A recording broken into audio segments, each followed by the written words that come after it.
What started in a queen's living room became a rite of passage for millions of women. Weight Watchers wasn't just a diet, it was a lifestyle, a culture, a language. You know the one. Track your points, save up for that slice of cake. Weigh in Wednesday. Nothing tastes as good. Yeah, that one. But underneath the branded snacks, celebrity spokespeople, and 0-point yogurts was a deeper lesson. Your body can't be trusted. And if you ever blamed yourself for falling off track, this episode will change the way you see it. Because what we're talking about today isn't just the rise and fall of a diet company, it's the rise and fall of a belief system that shaped generations of women. Let's talk about Weight Watchers. Welcome to Unbodied Love, where we're rewriting the rules around food, body image, and self-acceptance. I'm Dr. Meredith McKenzie, therapist, coach, and your guide to a life free from diet culture and food guilt. If you ever felt stuck in the cycle of binging, restricting, or struggling to feel at home in your body, you're in the right place. Each week, we'll explore emotional eating, body image, and joyful movement through solo episodes, expert interviews, and real-life coaching sessions. Because your body is not the problem. This is your space to learn, heal, and finally break free, and to discover what it means to love the body you're in. It started in a New York living room. Before Weight Watchers became a billion-dollar brand, 4 points, apps, celebrity endorsements, and corporate mergers, it was just one woman. Nidetch was a 38-year-old housewife from Queens who, in her own words, had tried every diet she could imagine. At her heaviest, she weighed 214 pounds and was deeply self-conscious about it, hiding snacks in the hamper, eating standing up in the kitchen, and always trying to be good, but never feeling like she could stick with it. In 1961, desperate for change, Jean enrolled in a weight loss program run by the New York City Board of Health. It was one of the few options available at the time, a government-funded clinic that gave participants a rigid diet sheet and sent them on their way. There were no support groups, no counseling, no understanding of why you ate the way you did, just rules and silence. Jean followed the plan and she lost weight, but something still felt off. She later said the program treated people like clinical cases, not human beings. And when she showed up to a follow-up appointment with a half-eaten box of cookies in her purse, she realized something critical. She didn't need another diet, she needed support. And that's where something clicked. She invited 6 friends to her apartment living room and confessed what she was struggling with. Not just her food choices, but the guilt, the cravings, the feeling that no matter how hard she tried, she couldn't do it alone. And just like that, a support group was born. The women returned week after week, not because someone told them to, but because something was different. They weren't just tracking food, they were sharing secrets, confessing fears, trying to figure out what it meant to be a woman in a body that the world was constantly measuring.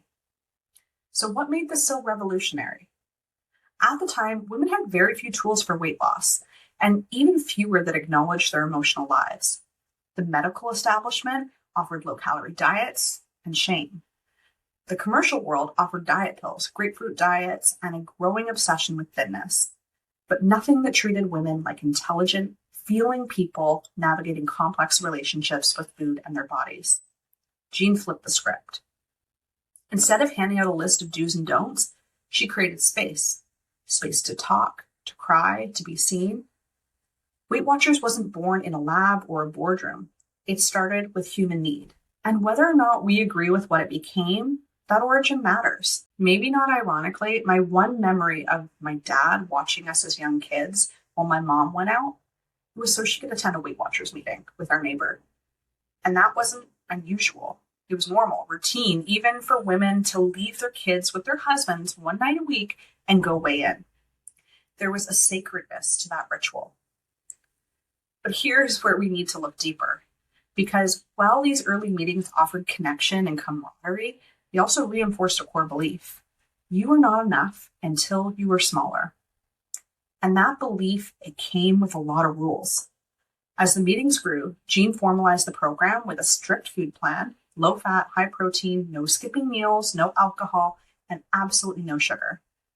These rules were adapted from that same Board of Health clinic that Jean once attended, but this time wrapped in community. And that's the paradox. Shame, dressed up like support. Dieting disguised as empowerment. By 1968, Weight Watchers had over 200 franchises and was sold to the Heinz Company for $71 million in 1968. What began as a handful of women in a living room became an empire. What Jean tapped into was radical for its time. Women were craving connection. They were craving control in a culture where they had very little autonomy. Weight Watchers offered both, and it felt empowering. But like so many things in diet culture, the empowerment came with a price. When points became currency, 1990s to the 2000s. Somewhere along the way, Weight Watchers stopped being about food and became about math. By the 1990s, Weight Watchers was no longer just a support group for women trying to lose weight. It was a cultural juggernaut. The company had changed ownership a few times, bouncing from H.J. Heinz to various private equity firms, and it was clear that its new leadership saw something more than a wellness brand. They saw a gold mine. But by this time, the original food plans rooted in boiled vegetables, rigid rules, and weekly meetings were starting to feel outdated. Consumers wanted modern. They wanted flexible. They didn't want to carry a food scale in their purse and memorize calorie charts. So in 1997, Weight Watchers rolled out the new system, points. Every food was assigned a number based on calories, fat, and fiber. You got a daily points budget, and the promise was simple. Nothing is off limits. Just stay within your points. And it felt revolutionary. You could eat a brownie if you budgeted for it. You could have pizza, but maybe only one slice. Suddenly, it wasn't about what you weren't allowed to eat. It was about choices, about being in control. And I remember at my young age, around this 1997 time, I remember reading a fiction book in high school about two friends who both wanted to lose weight. One followed Weight Watchers, the sensible option, and the other developed an eating disorder. The message was clear. Weight Watchers was safe, balanced, and mature. But what stuck with me even more than the story was the way it convinced me that I should be pursuing weight loss in the first place. Like, seriously, I have no idea how I got my hands on this book. Wish it could be one of those burned books. And somewhere along the way, even as a teenager, I came to believe if I could stick to the points, I'd lose weight. But if I restricted below the points, I'd lose it even faster. That's how the disordered thinking started. And it wasn't just me. Across online communities, you'll find Weight Watchers members praising the program in one breath and revealing its deeper harms in the next. From a Reddit post titled, 1 year on Weight Watchers, my thoughts. I've lost over 90 pounds. I eat the same thing every day. I haven't had any unplanned cheating. Weight Watchers to me is more than food and exercise. The program gave me a sense of control over my issues with food. You can hear the pride, the relief of no longer being in pain, the genuine gratitude for feeling better. But listen closely and the red flags start waving. Eating the same food every day, avoiding unplanned eating altogether, referring to deviations from that plan as cheating, needing control over the body to feel okay. These are not neutral behaviors. These are disordered habits wrapped in socially acceptable language. Language that has a large part to do with what Weight Watchers has taught us as women. Another user shared, yes, surfing is going to get me enough points plus weeklies saved to have McDonald's for dinner tonight. Then I thought, wait, I'm starving. I actually want salmon and carrots and steamed vegetables. Sounds like a win, right? But the thought process reveals a lot. Food as a reward, exercise as a transaction, hunger as an afterthought. This is what the points system taught us. Not to listen to our bodies, but to negotiate with them. And let's not forget the infamous 0-point foods.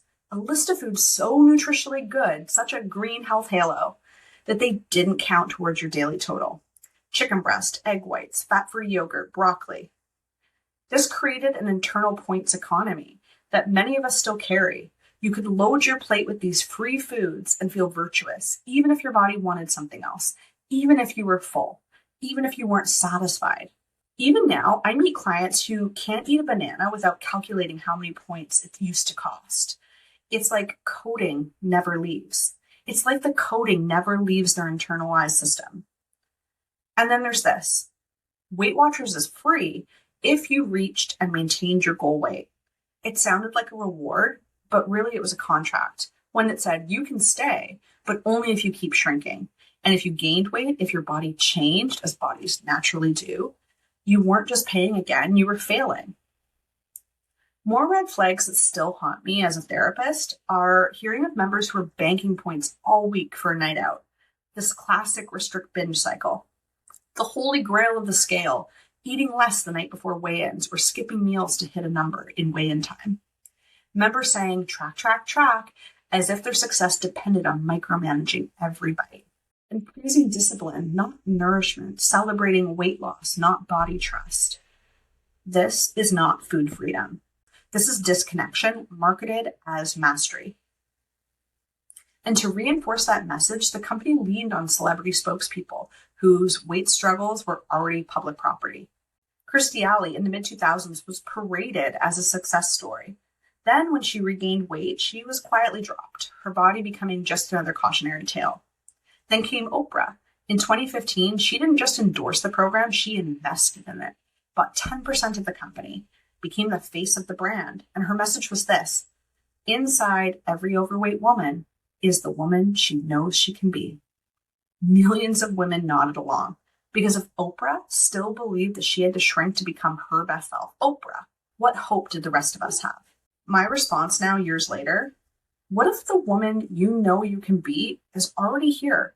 What if she's not hiding under pounds but buried under shame?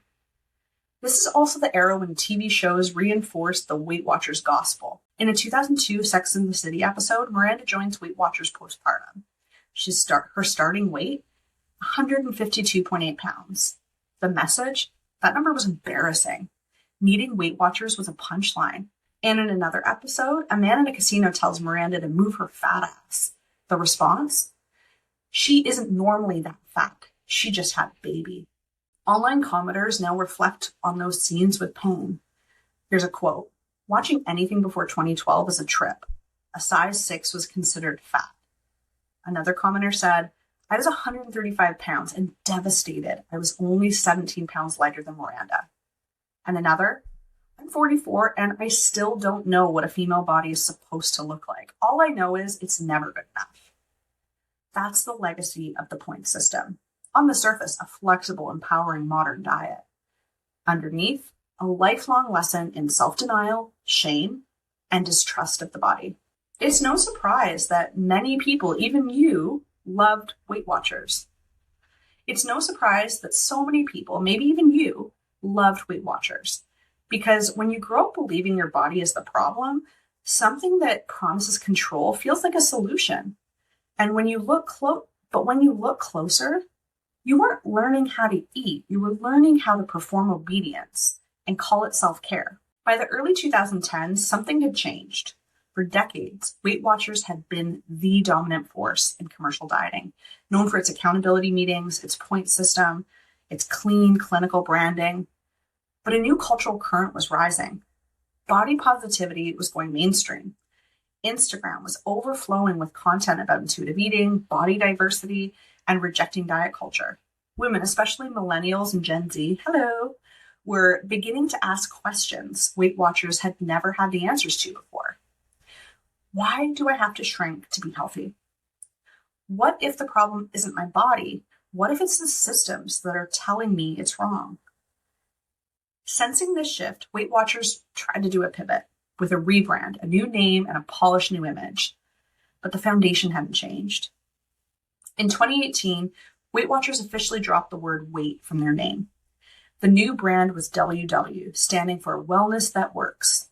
The new focus, holistic health, very trendy. The new promise, it's not a diet, it's a lifestyle. But the app still tracked points. The weekly weigh-ins continued. And success stories still featured before and after photos of shrinking bodies. You can put a wellness filter on top of restriction, but if the system still rewards you for being smaller, it's still a diet. You can't rebrand your way into anti-diet culture if your business depends on body dissatisfaction. WW wanted to have it both ways. One face for the growing anti-diet movement, and one for longtime customers still expecting transformation. But the cracks were beginning to show. That same year, in 2018, Weight Watchers made another bold move. They announced that they would offer free memberships to teens aged 13 to 17 during the summer. And the backlash was immediate. Critics, including psychologists, dietitians, eating disorder professionals, and former Weight Watchers members, sounded the alarm. This wasn't promoting health. This was putting vulnerable teens on the fast track to disordered eating.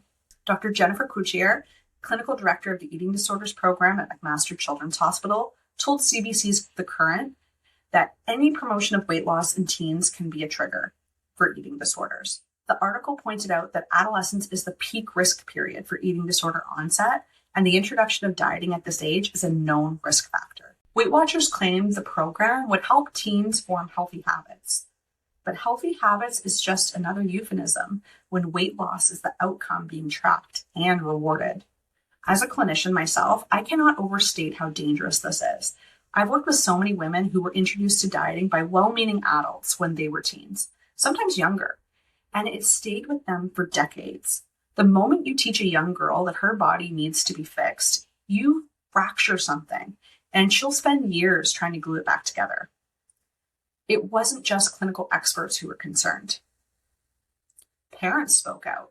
So did eating disorder survivors. Even public figures in the health at every size space warned that Weight Watchers was using wellness language to market the same old body shame, this time to vulnerable children.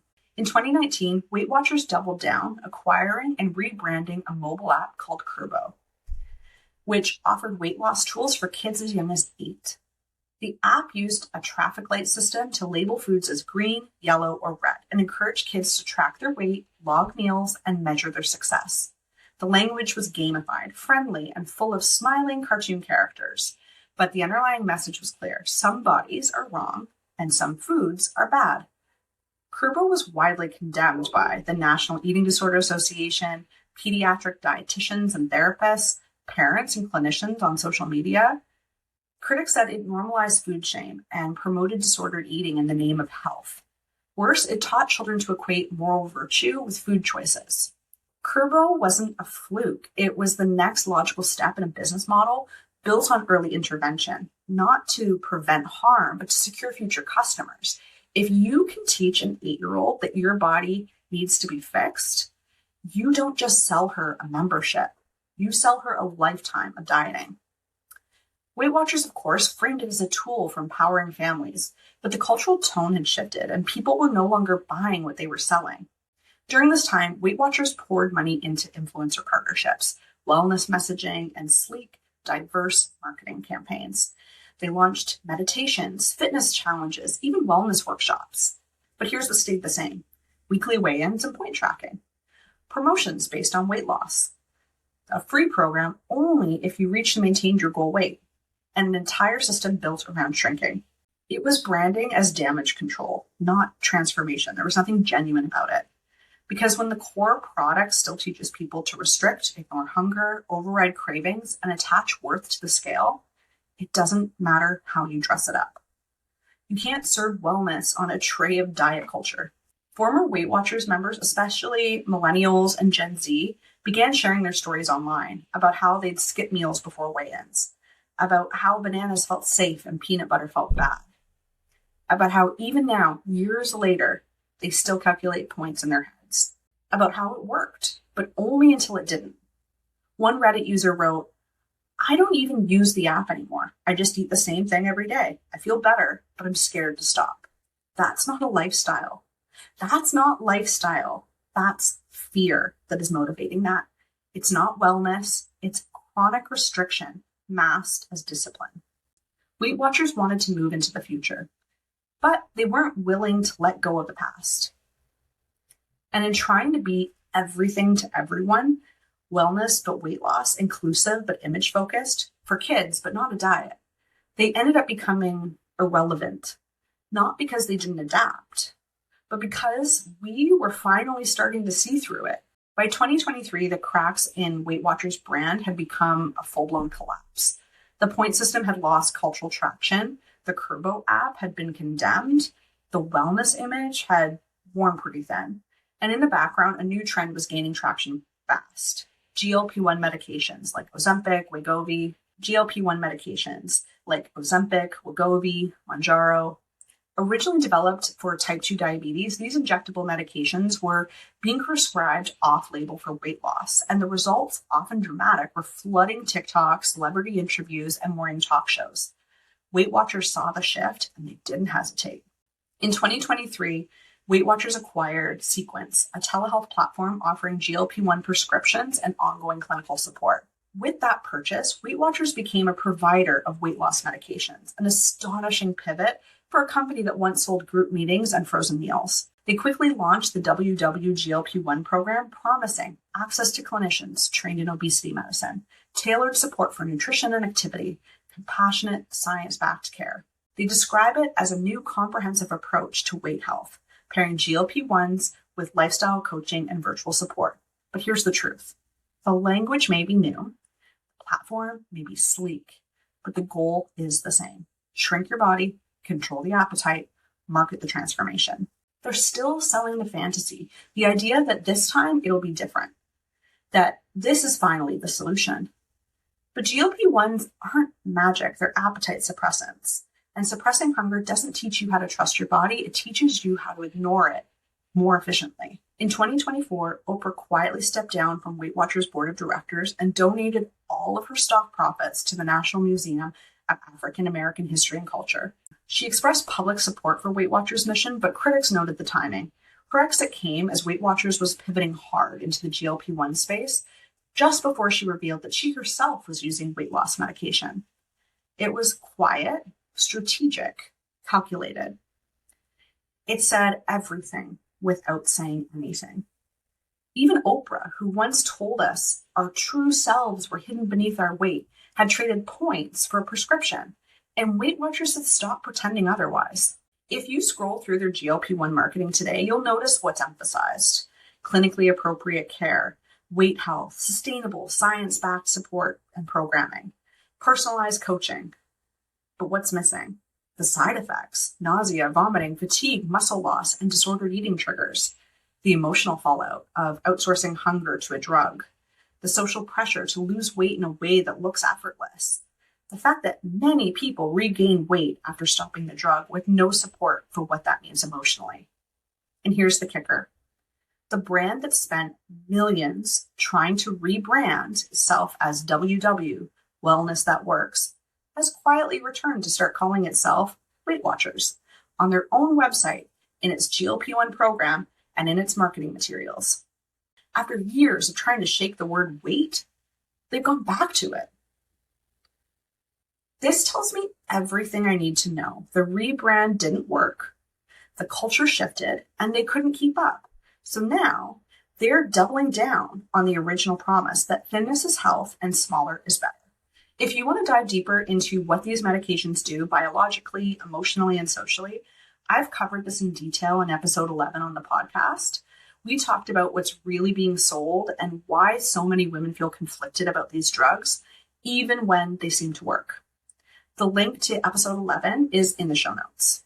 Weight Watchers stock has been dropping for years. They were hemorrhaging members, and they couldn't sell points anymore, so they pivoted to prescriptions. From behavior change to biomedical intervention, from coaching to medication access, from food rules to hunger erasure. For a company that once prided itself on community and lifestyle, it's hard to think of a colder ending than this. Not because people shouldn't access medication if it's medically necessary, but because Weight Watchers had the chance to help people heal. And instead, they chose to silence a symptom. This wasn't wellness that worked. This wasn't wellness that worked. This was capitalism doing what it always does, finding the next thing to sell us by reminding us we're still not enough. It's not about what you did wrong. It's about what the system has designed to do. And I want you to take this away from this episode. It's not about what you did wrong. It's about what the system was designed to do. If you've ever done Weight Watchers, if you've ever tracked points, banked your dinner to earn dessert, skipped lunch before a weigh-in, tried to game the system just to feel in control, you are not broken. You are not weak. And you definitely didn't fail. The system was designed to teach you to ignore your body, to see hunger as the enemy, to equate thinness as virtue. and to make you believe that if it didn't work, it was your fault. But the truth is that you were never the problem. Think of how many of us started dieting as girls. How many of us believed that if we just followed the rules, we'd feel better in our skin, more worthy, more lovable.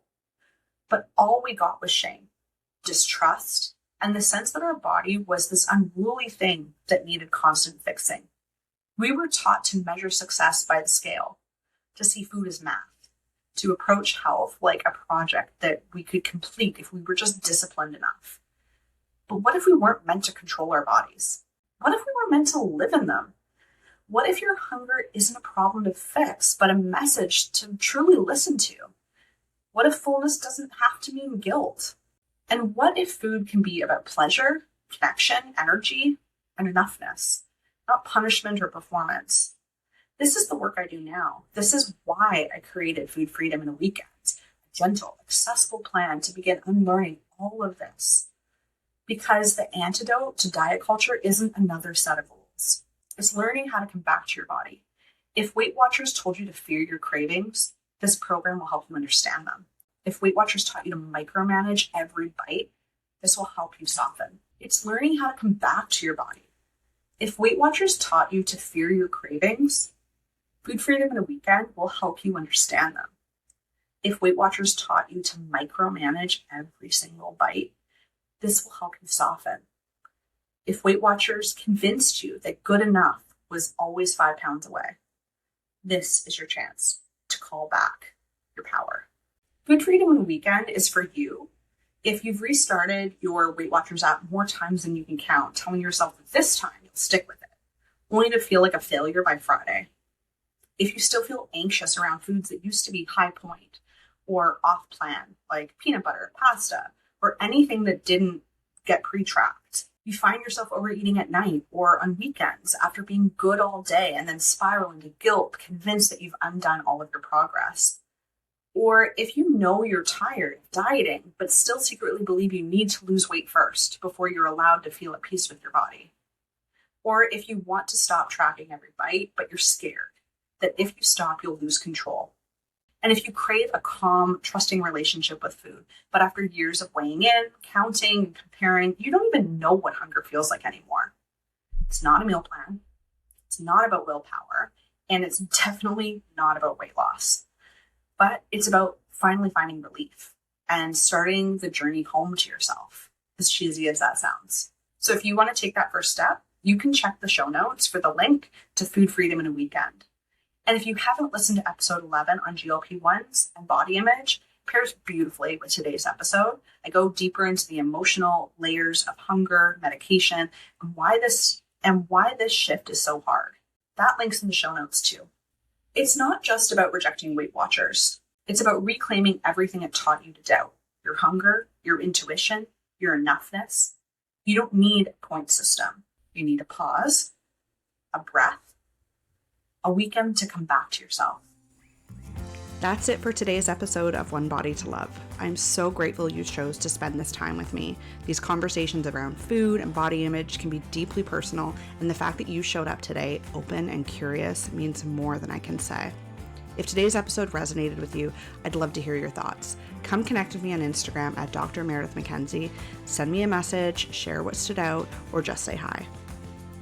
If you're ready to take the next step toward food freedom and finally feel at home in your body, head to meredithmackenzie.ca/OBTL to learn more about the One Body to Love program. You'll find everything you need to begin healing your relationship with food with support every step of the way. If you're enjoying the show, one of the best ways to show support is by leaving a quick rating and review on Spotify, Apple Podcasts, or wherever you're listening. Your words help more women find this space and feel less alone. Until next time, be gentle with yourself. You deserve a life of peace with food and your body.